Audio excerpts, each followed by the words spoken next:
Ego, the catalyst for the rise and fall for many a man. Your ego is probably one of the most powerful forces in the human psyche. It makes people achieve the impossible, break records, and build empires. But left unchecked, it's also a silent killer. It lurks in the shadows, and at your greatest moments, at your highest points, it all comes crashing down. The same thing that built you up can put you right back into the dirt. It's poetic. The self-belief that helps you succeed is the same thing that can make you fail. You get blind to your own weaknesses, and you become vulnerable to attacks and failures that you really shouldn't be. We've seen this throughout history, media, sports, music, business, anything that involves humans, disproportionately men. It's very easy at times to see where their ego became their downfall, when at one point it was their rocket fuel. What is your ego? Who's it helping? Who is it hurting? How can you make it work for you? And how can you keep yourself from getting destroyed by it? Let's talk about it. Like all things, it's usually music or pop culture that inspires the conversation to be had for me. I think I was watching Lil TJ act like he's everybody's big bro, and it really dawned on me just how much rapper ego turns into the worst possible thing for their careers. But before I get too deep into that, let's talk about what is ego. Now, I'd be wasting my psychology degree if I didn't talk about Sigmund Freud's id, ego, superego. But that might be a little boring for you, so I'm gonna describe it in the best way I know how.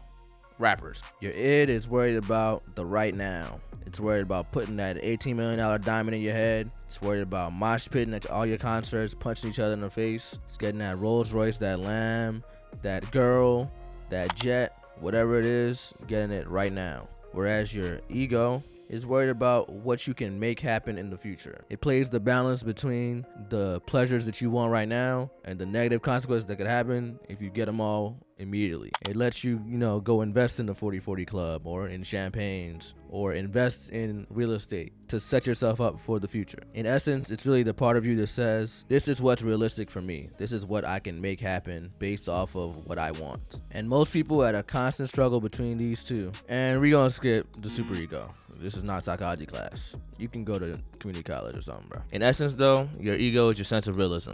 The amount that you believe in yourself to affect your future. In a sense. And so you can see how having a big ego would mean that you're better than other people, because you think given the same materials as everybody else, you can turn this water into wine.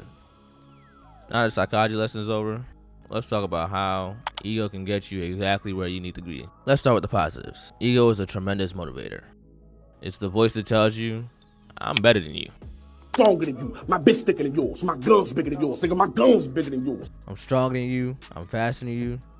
Even when nobody else believes it. We can see this in all manner of man. All of our goats, all of our woats, and all the regular people that we see on the daily. Where would Kobe be without the confidence to shoot, thinking that he's better than everybody else on the court? The same for Mike, Jack, and Jordan. You don't create multi-billion-dollar empires unless you believe that you have that creative bone and business bone in your body. Pause. It's all ego fueled. It's not inherently bad at all. It's often the fuel that lights the spark to make you great. And when it's properly harnessed, it gives you the confidence to take risks and to do great things. But the comparison to fuel is very important, because for how long can you really harness gasoline until you end up burning yourself? What does it look like when your ego goes unchecked? Whether it's a bruised ego or an inflated ego, at some point a man's sense of self starts to create problems. Every athlete who dominated for a long period of time and then slowly decline, as is what happens when you get older, they either start hating on the young niggas or start shooting them steroids directly into their legs. But in sports, it's easy to see, because as the biological clock starts ticking, you can see where people that were once dominant and boosted by their egos, once their knees start creaking in the morning, the humility needs to come out, or else they make it worse and worse for themselves. But it's understandable. If you won the genetic lottery and then worked hard enough in order to get to a spot where millions of people want to be, but you are, why would you not have an inflated sense of self? And the same kind of could be said in music. Millions of people want to be artists. And if you've done anything good enough to be recognized by the public or a large group of people for your art, you would hold on to that. That would bolster your sense of self. Some of y'all are still holding on to your fucking football highlights from high school. So of course, you know, rappers are still holding on to their hits from 10, 15 years ago and basing their sense of self off of that. But let's say you're a lazy bastard. You don't relate to nothing, sports, music, or media. You just living your regular life. You still know a thing or two about ego and ego clashes. Have you ever seen or experienced a nigga moment? Watch closely. You're about to experience a nigga moment. In their own special way, all these examples are just like that. At any point, these negative outcomes could have been avoided, but ego got in the way. Let's get into it. Alright, let's start light. DaBaby. He's a very confident, short individual, which you have to be if you're that height, which I am too. Don't let it fool you. You know, I may have the voice of a 6'6" Greek god, but I'm 5'8". But anyway, DaBaby had it all. He had #1 hits. He had a signature style. You know, videos that were going viral. He's one of the hottest rappers of, I think, 2019, 2020 era. So much so that he created Son of Vegas out of thin air. But through a series of nigga moments where he assaulted not only people's physical bodies, but their lifestyles and their character. Ending off with his rant at, you know, his performance, which I'm gonna play right here. Fellas, Lights up. fellas, if you ain't sucking nigga dick in the parking lot, put your cell phone like Let's be real about this shit. Yeah, keep it fucking real. It's easy to see that he thought he could say and do whatever he wanted and nobody could check him. They checked him so bad. They're checking him every day. He has not recovered since. He thought he was untouchable, and then he got touched. No diddy. That's a light one, but as you can see, very avoidable. Soulja Boy is a pioneer. There's no denying that. He had the blueprint. He changed how artists use the internet. He inspired entire generations of artists and their media strategy, and made millions of dollars in the process. But like most people that pop off young, his biggest enemy is his ego. Instead of capitalizing on his influence and the things that he's done, he instead spends his entire time asking niggas to make sure he's credited. Instead of reinventing himself and, you know, innovating some new shit, he only goes viral whenever anybody says they were the first to do something. Mountain Dew, by his own star. He was the first rapper with an iPhone, first rapper on YouTube, first to stream on Twitch. We know him for being the first, not for anything now. We know him for the past, not the present. And this would be fine if he was fine with that. But you can tell by the way he's still dropping music and he's still vying for attention. He wants to be in the now, but either he doesn't want to or he doesn't know how to get over his ego and reinvent the wheel. Okay, so when we talk ego and rappers, there's always a little, you know, hint of violence that gets sprinkled in one way, shape, or form. And there's a lot of that to go around with this next guy. Blueface Baby. He was never that technically skilled, but he had a lane for himself. And I won't lie, I liked some of the offbeat raps. I'm not afraid to admit it. But even after that, when he cleaned it up a little bit, he had a much larger lane for himself. And instead of focusing on that, dropping more music, applying himself to the craft that made him money, he decided, nah, not only am I Mr. Bitches, I'm also a boxer, a certified shooter, a porn star, a pimp, a reality TV star. Anything that comes with a little bit of headline on social media, he was there to do it. Every antic available, even the violent and abusive ones, which is no surprise how he ended up in jail when he could just be in the studio right now. Do not disturb. You don't deserve nothing but the best. Fuck what you heard. It will never work if we never were. You overestimate yourself, your ability to do certain things and get away with it. It doesn't always work out. And that's the consequences of having a large ego. I am the #1 most impactful artist of art. Speaking of thinking you can do certain things and get away with it, let's talk Tory Lanez. Now, whether or not you're on the he shot her or he didn't shoot her camp, it does not matter to me. What matters is right now he's in jail. He had all the makings of a star. He had all the talent, versatility, the hustle. Ooh. I'm fucking these bitches. Running on time, I'm running these switches. And all that good publicity coming off of quarantine radio might have convinced him he was untouchable. Especially since at that moment, he then got the baddest in the game at the time, which was Megan. But here comes ego again. He decides, all right, I can get Megan. I can get Kelly too. Fuck it. I'll get Kylie. All three of them, put them in the pool. Let me work my magic. And then when it doesn't work out, you get to arguing. And worst part of all, your Canadian ass has a gun in Beverly Hills. So many mistakes very easily fixed by thinking first outside of your ego. But if you believe in yourself to such an extent that you think you can get away with it, why would you not do it? And it's sad to say, but his sentence right now is reflective of the amount that he believes in himself again. He thought he could beat that case.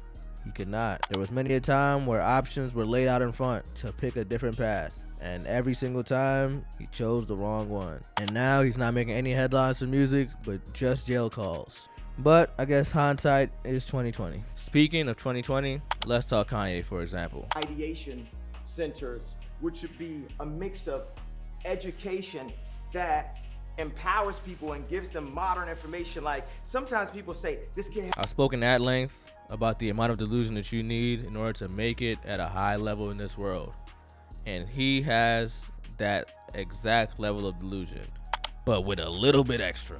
And delusion itself is a function of your ego. And if we take it from him, then he definitely has a big ego. Pause though, because I know at one point in that song, he was definitely talking about cock. In any case, he's a very polarizing figure. He says a lot, does a lot. Some of it's very profound. Others, maybe not so much. But he wholeheartedly believes in himself. And that level of confidence got him exactly where he needs to be. But also makes him say and do exactly what's on his mind, which may not be the best for the relationships that he himself values. Whether it's a good thing or a bad thing, long term, that's left to see. But for right now, what he says and does gets him in a lot of trouble. And other times, it's pretty good marketing. He teeters the line pretty well, but he's definitely stepped on it 1,000 times. On interviews, at TMZ, on Twitter, on Instagram, on every social media possible. Public reputation is definitely taking a hit due to how large his ego is and what it makes him do. But this one may not be as negative as everybody else's. We tend to give Kanye a little bit more grace than everybody else. I don't know what it is. Maybe it's just he deserves the level of ego that he has, at least to a certain point. But let's talk about somebody that does not get the same level of grace that Kanye gets. Meek Mill. Man, you doing it, man. You deserve it, daddy. You putting in that work. Proud of you. I love you.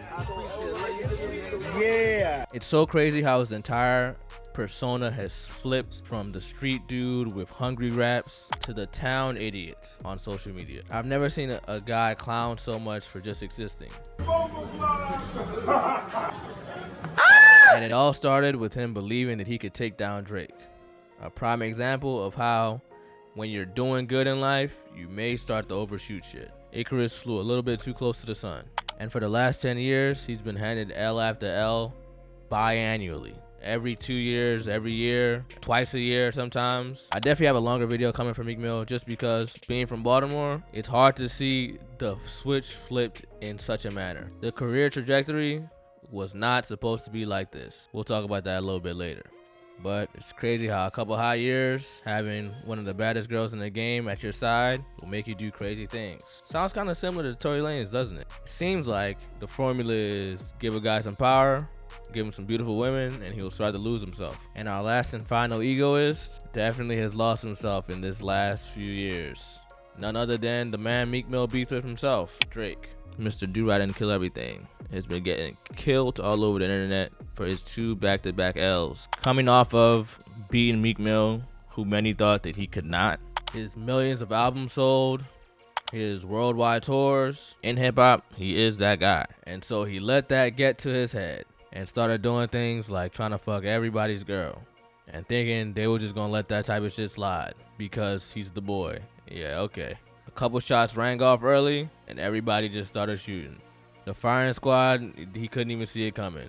Even in the rap beefs, he's looking at it from an egotistical point of view. You can tell by the way he responds to certain people and declines to respond to others that he thinks that they're punching up at him. He's taunting them, you know, trying to do a 1v20 all by his dolly. Know that you're a great rapper, but you're not that guy. And I think now he finally understands. You can win a 1v2, you can win a 1v5, but how many people punching you are you going to be able to really get up from? Not addressing the people that are trying to assassinate your character because you think that, oh, okay, it's whatever. You're not understanding public opinion. You're overestimating your own intelligence. And he got killed very viciously. We didn't know that the armor could be damaged this bad. I definitely didn't know that he wasn't as strategic as I thought he could be. Anita Maxwin. Anita Maxwin. It just was not it. But it all comes from a place of ego. He's been made to be that guy, and so he thought he would forever be that guy in any situation. But as you can see, especially if you've made something great and done large things, it makes you a larger target.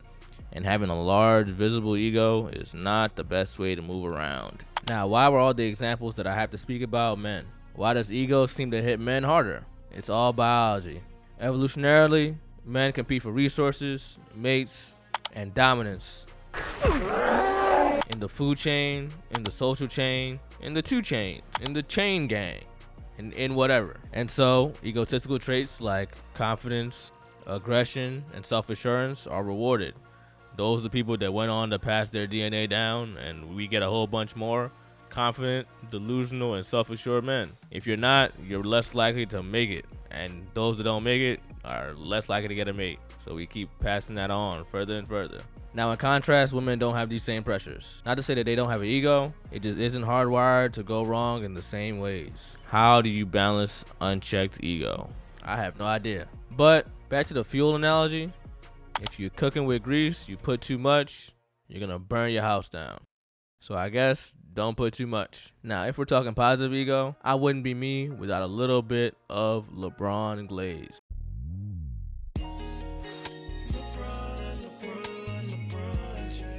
Bron knows his worth, but also uplifts his teammates in the exact same sentences. 20-something years of pressure, 20-something years of dominance, and still has not had an ego outburst yet. If we're talking music, I guess more recent memory, I can also talk about J. Cole, because he had the wherewithal to bow out of probably one of the largest beefs of his lifetime. And it takes a lot of self-understanding to make the song, release it, and then take it back down. Me, even if I put it out and I didn't want it back up, I'm leaving it up. Like, I'm not taking it down. So he definitely knows how to check his ego in the right ways. Even I couldn't do that one. And he shows that even sometimes your ego might pop out for a little bit, but it's not just about suppressing it, it's about managing it. You know, don't surround yourself with yes men, because if you do, you might start to believe that you're a grander figure than you really are. Don't let your pride block your growth. Don't let nobody but Jesus take the wheel. At its best, ego is the belief that you can change the world. At its worst, it's the delusion that you already have. There's a lot more to be done. Make sure that you're the one driving, because if not, you're headed for a crash course. But that's enough what I think. What do you think?